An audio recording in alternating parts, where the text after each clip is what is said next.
This is Bill Varney from FishTheSurf.com, and today we're going to talk about how moon phase affects surf fishing. So in particular, we're going to talk about full moons and new moons and what effect they have on surf fishing and what adjustments that you should make to be a better surf angler. So the tides and the moon are interrelated because the moon phase affects the tides. The closer the moon is to the earth, the larger the tides are. So that is what we call astronomical tides. For example, in places like Newport Beach, Huntington Beach, Southern California, during astronomical tide periods, you see a tidal change of usually from, minus 1.5 feet to maybe 7.5 feet. So you've got like a 7 to 8 foot, maybe 8.5 at the most tidal change, which is the biggest tidal change around the areas we commonly fish. In other places in the world, like the Caribbean, for example, your tidal change is merely inches. They have just a few inches, the tide will change. And then other places in the world, like the Bay of Fundy, for example, their tide changes over 35 feet a day. So depending on where you are on the planet, there's bigger or smaller tidal changes, and there's bigger or smaller currents that are associated with them. There are three dominant effects that the moon phase has on surf fishing. First of all, new moons and full moons create astronomical tide changes, or what they call king tides. So at a super high tide, that would be an astronomical high, and then at a minus tide, that would be an astronomical low tide. Astronomical high tides allow grunion, for example, to run up the beach, to lay their eggs on the beach, and to, in fact, to draw fish closer to the beach as they come into shallow water. Of course, you've got predation caused by halibut and spotfin and yellowfin croaker, even big perch that follow those grunion in closely to shore. A second example of the high tide would also be the effect of the tide being higher, where waves and surf and water movement is crashing upon sand that is commonly dry and breaking out sand crabs and worms and clams and things like that, providing more food for fish. So at astronomical high tides, often you'll find bigger fish closer to shore. Astronomical low tides, on the other hand, have some advantages of their own too. A really good example would be like if you're looking at a harbor entrance or a jetty, something like that. When you have an astronomical low tide, so you've got like a minus 1 foot or 1.5 foot, that means that there's areas out there, whether it's the end of a jetty, a rock offshore, a reef, that prior to that, at regular tidal changes, you weren't able to reach. Now you have a chance of fishing areas you haven't been able to fish before. So for example, around a jetty, you could go to the edge out as far as you can along the sand by a jetty, and then cast around the front of the jetty and fish in an area in front of the jetty that you normally couldn't reach, for example.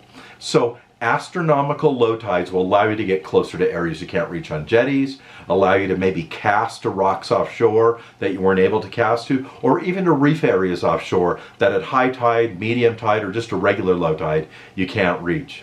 The moon also has an effect caused by the light that it gives off, or the amount of light it gives off. So for example, a full moon casts a tremendous amount of light on the water. And so what does that mean to surf fish? Well, commonly with many surf fish, what will happen is, because there's so much more light, they're able to feed at night.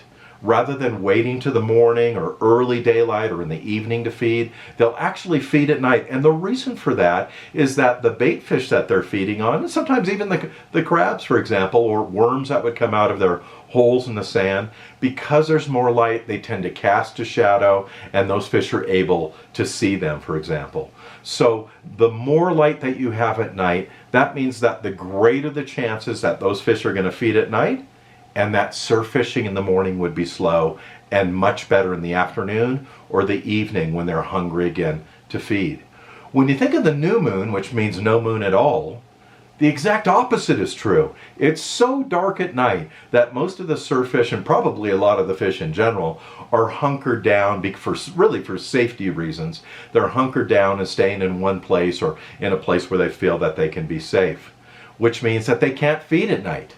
So when you have a new moon period, it's always much better on average to fish in the morning. When these fish have been deprived of food at night, they're going to be very hungry in the morning, and times when you have a new moon, the morning is really the best time to fish for them.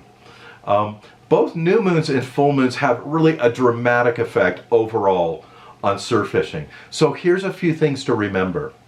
Look to fish during the afternoon when you have a full moon period.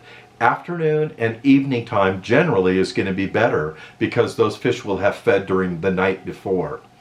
During an astronomical low tide, of course, look for areas that you can go out and you can fish around the end of jetties, rocks, rock piles, and reefs that you normally couldn't fish.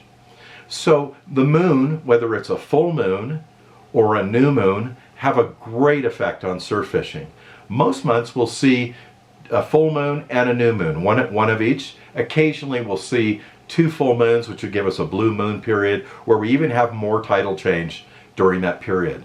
Now, one last thing to remember about the moons and their effect on tides is that whenever we have these astronomical tides, we have a tremendous amount of water movement, which means that those moon periods are particularly good fishing for spotfin croaker, yellowfin croaker, perch, and corbina, who all enjoy movement of water because it brings food to them and oxygen to them.